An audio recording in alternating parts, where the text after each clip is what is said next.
Sir Jim Corbett के नाम से मशहूर एडवर्ड जेम्स कॉर्बेट की 150वीं जयंती पर उत्तराखंड के रामनगर में कार्यक्रम आयोजित किया गया।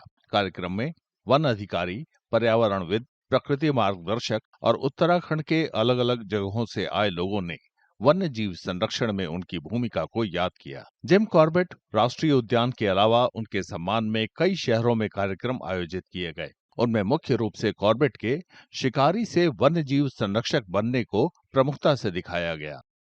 देखिए, हम सभी जानते हैं कि जिम कॉर्बेट का इस पूरे क्षेत्र में बहुत बड़ा कंट्रीब्यूशन रहा है, बहुत बड़ा योगदान रहा है। आज उनकी हम 150वीं जो जन्म दिवस है उसको मना रहे हैं। ये दिन बड़ा महत्वपूर्ण हो जाता है ताकि उनके जो मैसेजेस हैं उनको जन-जन तक पहुँचाया जा सके। इसलिए हमने कई तरह के प्रोग्राम हम इसमें आयोजित कर रहे हैं।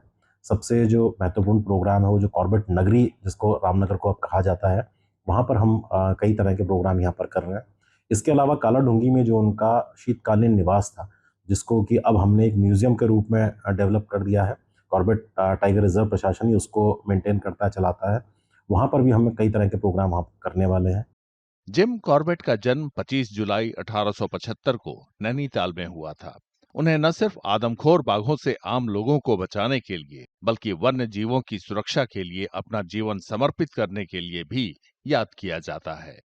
जिम कॉर्बेट संरक्षण का एक प्राय थे और संरक्षण की जो संरचनाएं थी उसमें जिम कॉर्बेट का जो है बहुत महत्वपूर्ण योगदान रहा है और खासतौर पे बाघों के संरक्षण की जो प्रेरणा उन्हें संपूर्ण विश्व को दी, जिनमें उन्होंने कहा था कि बाघ एक विशाल हृदय का सज्जन प्राणी है, अगर उसकी संरक्षण नहीं किया जाएगा तो भारत अपनी एक अमूल्य धरोहर खो देगा।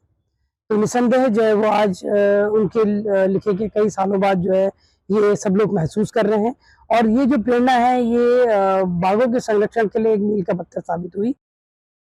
जिम कॉर्बेट ने आधुनिक उत्तराखंड में वन्य जीवों, खासकर बाघों और जंगलों के संरक्षण में अहम भूमिका निभाई थी। उनके सम्मान में भारत के सबसे पुराने राष्ट्रीय उद्यान हैली राष्ट्रीय उद्यान का नाम 1957 में बदलकर जिम कॉर्बेट राष्ट्रीय उद्यान कर दिया गया। आज की तारीख में यह उद्यान न सिर्फ बाघों के संरक्षण के लिए भारत की प्रतिबद्धता का प्रतीक है, बल्कि स्थानीय अर्थव्यवस्था को सहारा देने में भी महत्वपूर्ण भूमिका निभाता है। Jim Corbett, James Edward Corbett का जो कंट्रीब्यूशन है, चाहे कंजर्वेशन में हो या अब जाके टूरिज्म में, वो सराहनीय है। और अगर वो नहीं होते तो शायद मेरे ख्याल से हमारे देश में टाइगर भी नहीं बचते। शायद पहले आदमी थे जिन्होंने सबसे पहले टाइगर कंजर्वेशन के बारे में बात की थी और इसको हेली नेशनल पार्क बनाया था। मैल्कम हेली को उन्होंने सजेस्ट किया था कि यहाँ पर जिस तरह के शिकार हो रहे हैं, जो लोग मार रहे हैं, चाहे वो अंग्रेज़ जो वाइस रॉय के गेस्ट हुआ करते थे या और अंग्रेज़ आर्मी के जो लोग हुआ करते थे या हमारे अपने शिकारी जो थे, इस तरीके से शिकार हो रहा था, तो सबसे पहले उन्होंने ये काम किया। जिम कॉर्बेट जो दूरदर्शी व्यक्ति थे और उन्होंने 1930 में बाघों को बचाने की सोची। हालांकि बाघ जो संरक्षण था वो बहुत बाद में शुरू हुआ भारत में, लेकिन जिम कॉर्बेट की दूरदर्शी सोच की वजह से कॉर्बेट जैसा पार्क मिला हमें और जिसकी वजह से यहाँ पर बाघ भी बचे हैं, पर्यटन भी हो रहा है, रोजगार भी हो रहा है और साथ ही साथ जो है उनका भविष्य भी सुरक्षित है। बिना कॉर्बेट के नाम से तो कुछ भी नहीं चलता है यहाँ पे।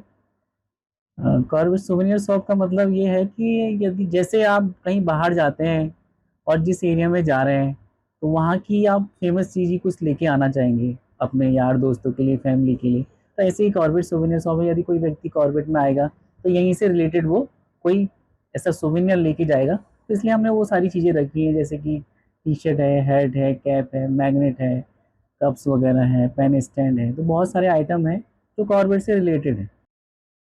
जिम कॉर्बेट की 150वीं जयंती पर आयोजित कार्यक्रम इस बात का सबूत है कि उनकी विरासत आज भी महफूज है। आम लोगों की रक्षा हो या वन्य जीवों की, उनका काम हर पीढ़ी को प्रेरित करता रहेगा। अगर आप ये वीडियो YouTube पर देख रहे हैं तो हमारे चैनल को सब्सक्राइब कर बेल आइकन दबाएं और Facebook पर देख रहे हैं तो हमारे पेज को लाइक करें।